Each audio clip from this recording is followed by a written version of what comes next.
Welcome to the beer review, me Jake. So today we are drinking a beer from Burnt Mill. It is their Simcoe Fog, a Simcoe India Pale Ale coming in at 6.2%. So the spiel on the back says, an IPA showcasing one of our favourite hops, Simcoe. Super pale and wheat make up the grist, while the Simcoe hops bring their characteristic dank and tropical pine to meld with the peachy esters from our fog yeast. So yeah, big fan of the Fog Ranger beers from Burnt Mill.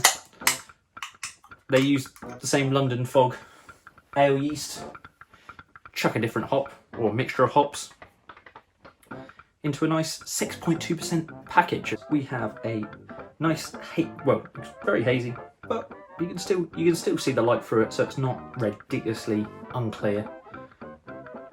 Nice sort of, I'd say, straw-coloured beer with a lovely tight white foam on the top, nice and rocky. Pure white, looks great, and it is bouncing out of the glass. Let's give it a little sniff, shall we? Wow, it does have that real dank quality.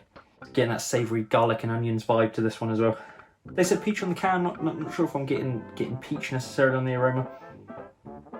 For me it's leaning more towards sort of grapefruit. Something that's sort of a little bit sharper. But still, that smells incredible. Get something a bit of these sort of Roundtree's fruit pastels about it. I mean, that's all I can smell now I've said that. And I really fancy a pack of fruit pastels now. It's funny, really, initially when I cracked it and poured it, it seemed to be bouncing out of the glass. But actually, when you give it a sniff, it's not so aggressive and in your face. It is actually quite subtle and quite aromatic in that respect. It's not heady. It's sort of like quite subtle. Let's give it a little taste. Cheers. The mouthfeel is like a cloud. It's soft and pillowy. There's a little kick of bitterness to it to keep you interested, but it is quite a low bitterness beer. It's funny really, because I always think of Simcoe as quite a dominant, quite aggressive hop. But again, it's sort of a bit like the aroma, that the taste is quite balanced and it is quite subtle. It's well rounded in that respect. It's not just sort of like an absolute Simcoe bomb that blows your palate away. Again, I'm getting that slight hint of grapefruit. It's piff. It's not juice. Not so savoury on the flavour as it was on the aroma. I think this is when those sort of more peachy and apricot vibes actually that they said on the can actually come into it. It's a lot softer, I'd say. The thing about Burnt Mill beers, and I think as a brewery it's what they strive for, is this drinkability.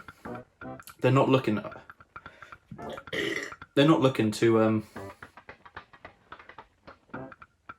to obliterate everyone's palate. They're looking to make beer that people want to drink, and when they do crack a can, they can sink the whole can. The amount of times I've cracked like a crazy IPA, and the first couple of sips you're like, wow, that's crazy, and then by the end it's such a slog to get through the can. Whereas I don't think I've ever had that with a Burnt Mill beer. And this does it in bags. I mean, people might be put off by the fact that it's Simcoe. It's one of those divisive hops.